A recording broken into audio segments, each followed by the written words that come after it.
It's the only way to be sure. I want you to rest well, and a month from now, this Hollywood big shot's gonna give you what you want. I'm gonna make him an offer he can't refuse. Welcome, ladies and gentlemen, to another episode of Inside Your Screen, and we are talking all things Snowpiercer. This is episode 3, A Great Odyssey. And Brendan, I'm going to have to ask you the first question. Did you cry, Brendan? Did you cry? Were there tears coming down your cheeks? Was a single tear coming down your cheek there, was it? There was one tear, and it will be the last. Yes, that's what I was hoping you would say, Brendan. Yeah, this is more of a kind of reflective episode, I think. You know, the past 2 episodes have been quite action-packed, but here we have more of a reflective one with Melanie and Alex, and there's a little bit of a push with the kind of train being derailed, maybe, or whatnot. But first and foremost, Brendan, what were your thoughts? Yeah, I like that you commented on the fact that it was a little bit slower paced. This was what you would call a slow episode in comparison to the previous 2 and just Snowpiercer in general. It's one of those shows which is a lot happens in most of the episodes, and not an awful lot actually happened in this episode. You know, it was the whole build up to Melanie's plan to save the world and, you know, leave the train and get to this station, this snow station or whatever it is, to kind of see if they can work out if there's anywhere in the world where they can inhabit it. So it was kind of all a build up to that, and it was you know, we had a little bit of sub stories and a little bit elsewhere with the kind of best till investigation. Yeah, I want to talk about that, actually. So let's go to the overview part of it. So I've literally just to finish, but I've literally just finished it, and I don't know what to think of it. I enjoyed it because I always enjoy Snowpiercer. It's great, but it was an okay episode.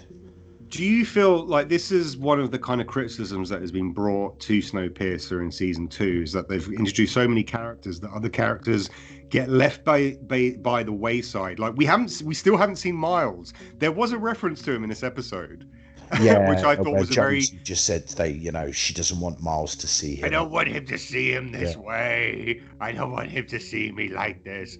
But that was a pretty throwaway comment that I just felt was a little bit like, well, if you don't have the actor or the actors, you know, going into puberty or something like that, that's a reason why you can't say that. I've tried to do a bit of research into why Miles hasn't really been referenced at all in this season, and I haven't really found anything worth of note. So I don't know if you've done any, like, if you've looked into this, Brendan, or not. No, it was. I just find it. I feel it very strange that he hasn't been referenced apart from that one throwaway, off-the-cuff sentence. I'm just going to assume the fact that they did name drop him, so I'm assuming they're not just expecting everybody to forget he existed. That it was probably a scheduling thing. Maybe he was, you know. Yeah. When we had the recording. brakeman Boshkovic as well, which I was actually kind of looking forward to, because like he was in the first series as a kind of Till refers them to the Firemen. This little clandestine group that don't really get involved with politics, but they really are, because they're more for Wilford. I just thought it was a little bit funny because, like, we haven't seen this guy for a lot of episodes, and now he just suddenly turns up, and now he may be introduced as like an antagonist for the subplot, the B plot that they have going on. Yeah, I don't know. I think that might be a little bit of a diversion tactic in regards to the storytelling here. I think much like Leighton's investigation in series 1, Bess's investigation kind of mirrors that. I don't think we're going to find out, you know, in the next couple of episodes. I think that's one that will last the whole season. So I think we're going to have a few suspects along the way. And I think are they the brakemen? They're not the brakemen, are they? Well, they're a kind of umbrella branch of the brakemen. Let's just call them the firefighters. They're not firefighters. They're more kind of the people that go out to deal with cold issues when the train is about to derail. But they'll go out in their suits and they'll make the sacrifice, you know?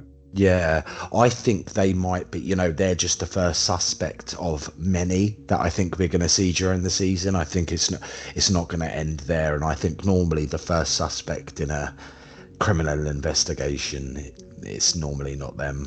One thing I loved about that as well, because I made a note of this, when Bastille, like, she wakes up in the kind of compartment with the what's his name, the other brakeman guy who used to be her boss. Can't remember his name. Anyway, the guy with the beard, and he's like, "Hey, have you been sleeping here?" And she's like, Roach. "No." She's, Roach. That's the one. Roach. Yeah, you're right. Sorry. And she's getting dressed like, "Well, you know, I'm not with someone anymore. So what are you going to do?" But what I found quite funny, and what I didn't like think, did she have this coat, this kind of detective, you know, trench coat from the first series? Because I always kind of feel like there's one trained detective, and I feel like as the episodes are going to go on, she's going to get like a fedora, and then like in the next episode she's going to have like this Cuban cigar or something, and she'll be like playing this kind of Humphrey Bogart. Because I did notice this kind of like trench coat, like this brown detective Mac. I do think that kicked in at the end of last season during the Revolution. It could have done, but I like to think that it hasn't. And this is just one of those things where they go like, well, everyone has a kind of a role in the train, and when you are the train detective, you take on the Columbo, you know, Mac, and you have to act all Bogart style. I like that. I just like it as a throwaway thing. Yeah, I think it's probably in your head, but still, yeah. I think so. I think it is, but we'll go with it. We'll roll with it. That's how I'm going to go with it. So it's all good. So yeah, we basically have Mr. Wilford. They're still negotiating. Leighton and Melanie. Melanie's about to go on her expedition, her Great Odyssey, perhaps, in the title. But there's a lot of stuff to be done before she does that. And it kind of appears that Wilford is essentially spiraling his little net, if you will. Like, I found him quite playful this episode. I don't know about you, but he was more playful in this episode than I've seen him in the first two. He's still sadistic. He's still like, you know, he's saying to Alexandra when she's on the train, like, "Hey, you could have your mum if you just put on the brakes." You know, that psychological warfare that he plays with all his victims, if you will. Yeah. But I did find him a lot more playful in this episode. What did you think? Yeah, he was. The start was a bit odd, you know. So, and they've continued. Oh, Icy Bob. Yeah, well, just the whole monologue and the kind of, you know, they've kept that theme from the previous season. It's slightly different, but they always start with a monologue from one of the characters who kind of then you have a kind of montage as they talk over the kind of intro of the episode.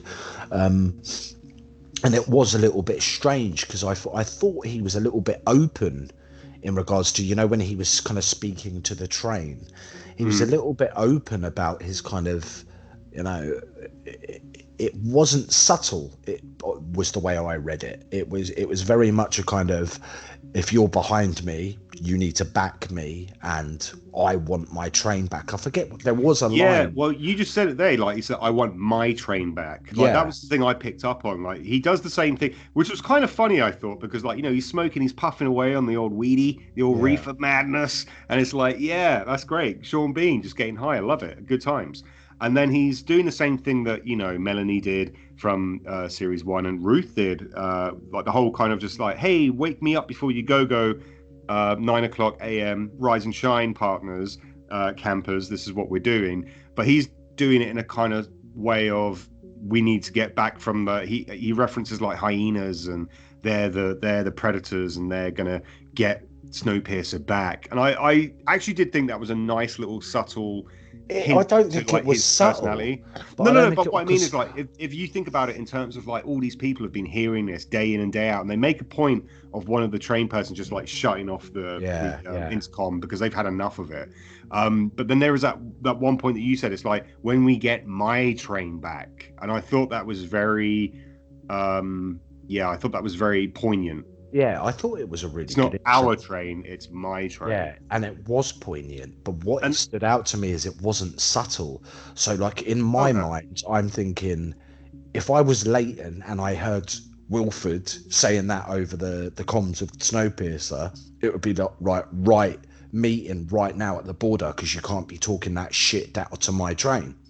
But did they hear it though? I don't think. Well, I yeah, still get. Although they're one train, I get the you impression that Big Alice has still got their own little intercom system. And That's how I think you're perceive right. it. I think you're right, and I think Yeah. the one who switched it off was actually the one who we saw with Alice later, wasn't Later it? on. Yeah. When I think you're right. It probably currently is just Big Alice. Okay, I'll let it go on the basis of that being fact. I think you can let it go, Brendan. You can let it go just for now. Just for now. It's gone. It's gone. It's gone out the window. It's gone out the train. It's minus 90 degrees. It's frozen. It's done. It's jumped off the train. It's jumped off the train, just like Melanie. Yeah. So she. We basically get into the whole thing where she's the engineer that will be able to go to this compound or to this research facility to get the data, essentially, that the world is getting warmer.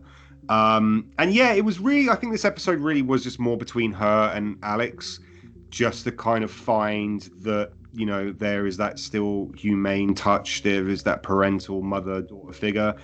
Personally, I kind of found in episode 3 that the kind of whole cathartic reunion happened too soon.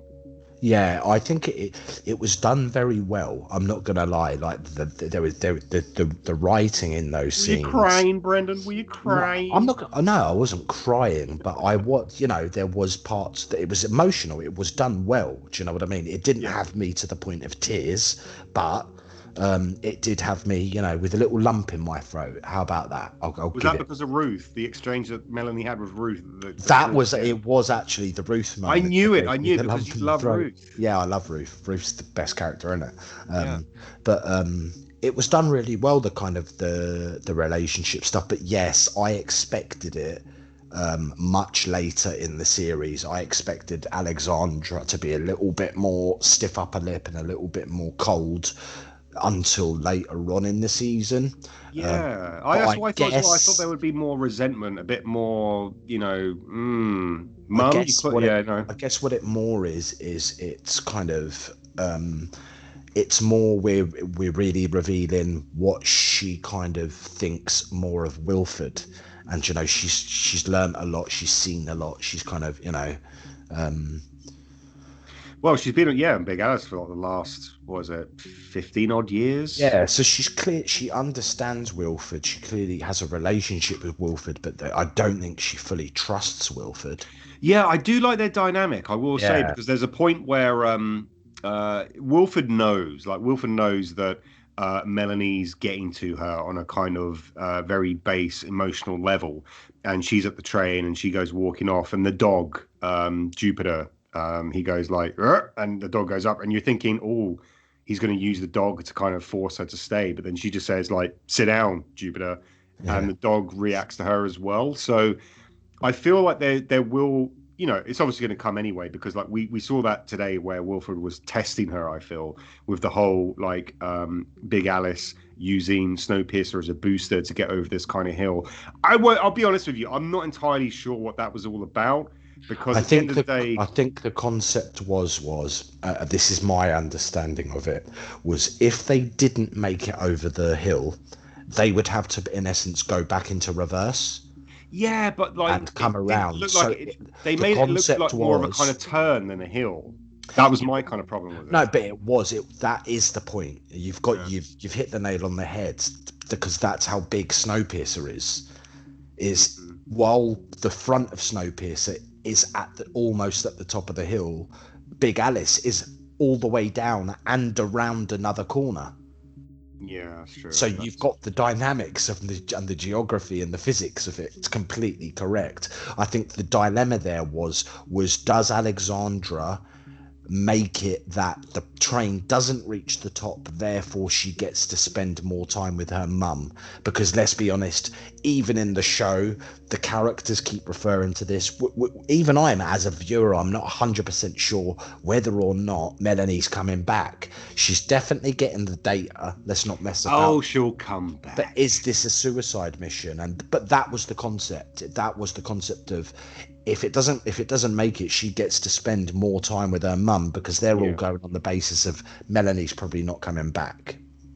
Well, that's the whole kind of basis of this. But I think we all know that she's going to come back. But you got to create tension. It's a drama series. I think she will. I'll be very surprised if I'll sit there and I'll go, hot damn. As in, of course, we're going to see her again. We're going to follow her story and so on. But whether or not she gets back on the train, I think that might be season finale territory. And like we were talking about last week, we are expecting someone significant to die. Yeah, there's got to be a always are, definitely. And then so we have this kind of this was at the very start, but I think this is interesting. Icy Bob, he's not the superhuman that we thought he was. He looks like to be more of a Frankenstein's monster work in the making. What did you think of that, Brendan? Well, no, he is. I think. Well, he is, but they kind of Wilford they seem to want trying to keep him going further and further, getting colder and colder, so he can sustain that. For what reason, though, Brendan? For what reason? Because he's a weapon. Becomes a weapon. A weapon for what? Well, he's already shown for a weapon for what you pointed it out on his first when we reviewed episode 1, where Bob just literally needs to push you and you're dead. Oh, you see, I was thinking more of a kind of thing that Wilford's kind of getting a kind of contingency plan, so that he's testing for kind of the concept of testing for invincibility. Not invincibility, but how far can we go? And But there's a very valid point in this episode where Leighton and Melanie are speaking, and she basically says to him, he's not going to allow he doesn't want people to get off the train. He doesn't want to colonize. So do you think the concept is Wilford wants to kind of build, turn himself immune to the cold? I think so. I think like Bob is a prototype, and he's looking for ways to immunize his people. Makes sense. Yeah, that makes sense. To withstand the cold without having looking like basically Mary Shelley's Frankenstein monster. Yeah, complete sense. That's my thought process. Good shout. No, that's a really good shout, actually. But I could be completely wrong. No, as you said, and they did Melanie, that line also kind of that you mentioned with Melanie saying, listen, Wilford doesn't want to repopulate the earth. That's never his intention. Mirrors goes along with that, coincides with that, the fact that maybe if we can come up with this testing and this blob, what do they call it? The goop, or the goop. If this goop works out and we, you can just put enough on it where you can actually get out of the train and live. I kind of see it as what's her name? Brad Pitt's ex-girlfriend was in Iron Man. Played my mind's gone blank. Gwyneth Paltrow. Gwyneth Paltrow. I feel like it could be like a Gwyneth Paltrow. Here's my gloop. It was up my fanny one time. Now it smells like my fanny, but it's gloop. That kind of thing. Yeah. Yeah. So what did you think of the whole Ruth and Melanie exchange at the end then, Brendan? I thought it was really good. I thought it was quite because in this episode again, Ruth is kind of seeing herself as someone who's like loyal to Wilford or loyal to the train, as you so expertly said like last time. But and she knows that Melanie lied to her, and Ruth is a person of integrity and person of her word. And there was, I was sitting there a little bit at the end, and she was like, she'd just been crying before because like she was about to leave, but now she's crying again. But this time it's more, you need to take care of my daughter if things go wrong, if I don't make it back. And she's like, of course I will. Of course. Exactly. That's the best line. It wasn't even in question, and that was the way Ruth kind of reacted to it. It was like, kind of course I will. Like, it's me. What the fuck else am I going to do? Like, because Ruth is the queen of the train. She's the glue of Snowpiercer. Yeah. So what questions do you have on this episode, Brendan? You've missed out a big old chunk, but the whole Josie stuff. I think Josie's going to kick up a bit of trouble. I said it in the last episode. Going to cause some trouble. Of course she will, but I don't really. I don't like this whole dynamic between. She's like, so far she's saying, "Hey, you're about to be a father to Leighton. We can't do what we used to do. You need to go back." And she's also obviously thinking herself like she's all kind of burnt up, burnt up with the ice, if you will. And she's just basically saying, you need to go back to Zara, I think. But she's also got there's definite hits out for Melanie. She kind of went full circle in this episode. It was weird. I'm not gonna lie, the whole Josie stuff, I kind of agree with you. I'm not this Josie, Zara, Leighton thing. I think it's just been thrown in as a kind of, you've already got your subplot with the person who's the electrician Lights, who has her fingers cut off. So there's that B plot of trying to find out who has done this, for this insurrection that may be the kind of foreshadowing. And I'm going to say, I think it's LJ, by the way. I'm just throwing it out there. Good shout. I think that's where LG comes back in, because she's trying to get in Mr. Wilford's good books. So, the whole 3-fingered salute, she's going in there and she's trying to stir up animosity in the tailies. And they said there was 2 of them, didn't they? So it'd be LJ and Brakeman, whatever his name was. Yeah, that's what I think it could be. But the whole Josie thing, I'm feeling is a bit of a damp squid, and I'm feeling, in all honesty, in the 3rd episode here, Leighton hasn't really had much to do, in all honesty. This has really been more about Melanie, Alexandra, Wilford. Leighton's just been in the background. In this episode, he basically just kind of, what's the word? He just accompanied people when they were on their way to other places. It's like, we're going down to the Tell. I'll come with you. I'll come with you. We're going up to the... I'll make an odd off-the-cuff remark here and there. But, like, his role has been dramatically... And I don't know. Like, I mean, I'm assuming that in the next couple of episodes, it will be Wilford. This is what they're leading to. That Melanie's off the train now. She's looking to the compound. So it is literally going to be Wilford thinking, I can take over Snowpiercer now. And Leighton is just like... There was that moment where they had their kind of first meet. And he was like going, you're a good leader.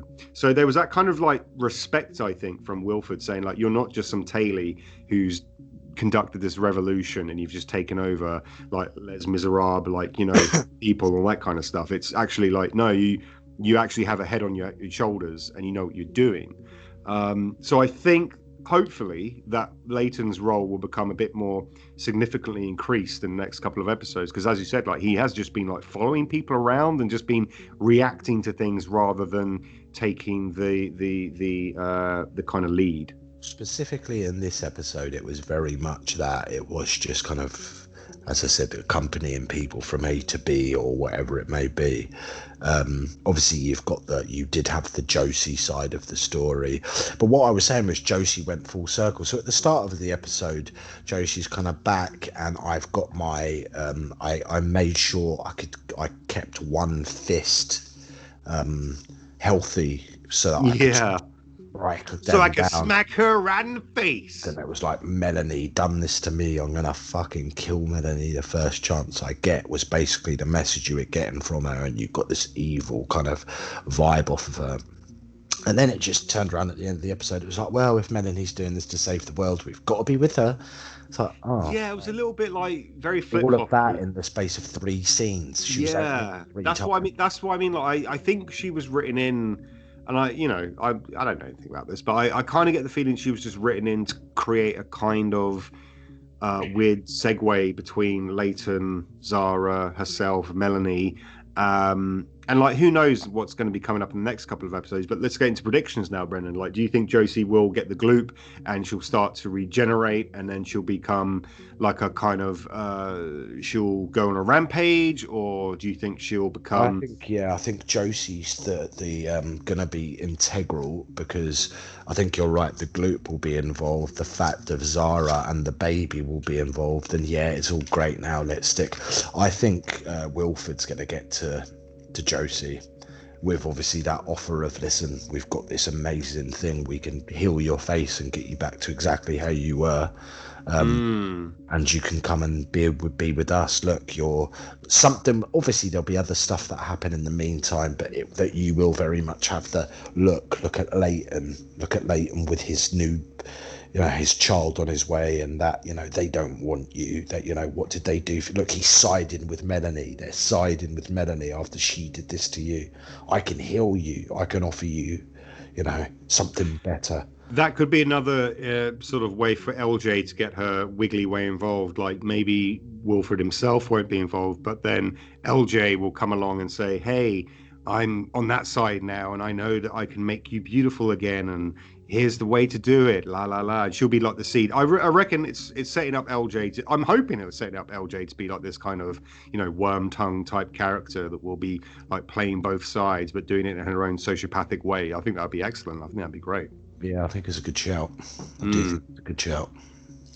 Okay, so what do you think is happening next then, Brendan? Like with Melanie now out in the snow, going to the compound. She has the three. Just to cover, yeah. Like I thought her the fact, like one thing about that has been cool about this season is we've seen a couple of new cars. We got a new car today. We got another new car of the train. We got the storage one.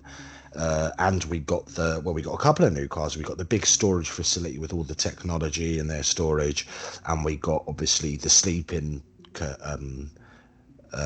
area on Big Alice. So we got to see a couple of new ones. But what I thought was the special effects have been pretty good. You know, we've seen a lot more of outside of the train and things like that, and a lot more wider shots from the train from a distance and stuff.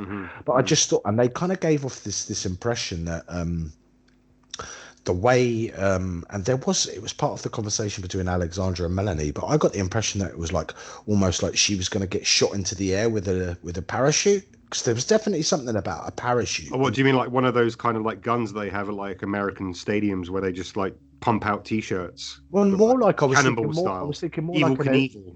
I was thinking more like an ejector seat type thing. Like a James Bond. But they did say there was something like where she said, I swear there was a line where Alexandra was like, you know, once you land with the parachute, you know, you've got to get on the sled and you've got to start, man. I was just like, right, okay. And then basically she just jumps out off the side. It is interesting because you would think like on a train that's been built for this type of environment, they would have like escape pods, or they would have like some kind of like, you know, you get in there and you get blasted. You get blasted rather than just like, hey, just jump off. Belly flops off the train, basically. Like we're like in the deep south. We're running from the law. You know, we just got the chain gang and we're going for that train and we're going to jump on it. It's like the opposite. Like, yeah. We know the train's going like 80 miles an hour as well, because they've shown us the speed for the last 5 minutes of the episode. Well, didn't they purposely slow it down just so that she could jump off? And I'm pretty sure in the next... No, I thought they did. No, okay. Wasn't that the period where they had to maintain the speed? I'm not sure, because it looked like it was going really slow when she jumped off. I don't know if that was just for the actual practical effect of someone jumping off. But I didn't know. I personally felt like she was going to jump off, and then you hear this kind of like a kind of air valve escaping, and she'd be in trouble almost immediately. And then the next episode is going to be her going like, "Oh, I have to deal with this kind of impending, you know, loss of air or something like that." That's how I thought it was going to go. But she just kind of went, "Hur!" And she kind of like did some kind of like somersaults in the snow. Then she got up and she seemed fine. She just looked a little bit sad that the train was going. Yeah. But hey, who knows? We'll find out in the next episode. Yeah, I think in the next episode we're probably going to follow a little bit of Mel on her way to the station. Yeah. She's obviously going to come across some kind of obstacles and struggles along her way. Putting a little sleigh behind her, like a really kind of futuristic snowman, or Santa Claus even. But yeah, there we go. That's Snowpiercer, episode 3, A Great Odyssey. Tell us what you think in the comments below. If you're following us, then like and subscribe. Brendan, sign us out. Don't be too long, sir. Guys, if you want to find any of our podcasts, any of our videos where we've got game reviews, movie reviews, we've got all the audio to our podcast, search Inside Your Screen on YouTube. That's where we put everything. If you just want to listen to the podcast, just want the audio and you can download it, search Inside Your Screen at all the major podcast platforms. We're on iTunes, we're on Spotify, we're on SoundCloud, we're everywhere where you can find a pod. If you want to get in contact with us, just contact us on Twitter. We are at Inside Your Screen with a UR, so Inside Your Screen, and we're always looking forward to hear your feedback. And we will see you on the next episode of Inside Your Screen for Snowpiercer. Bye bye.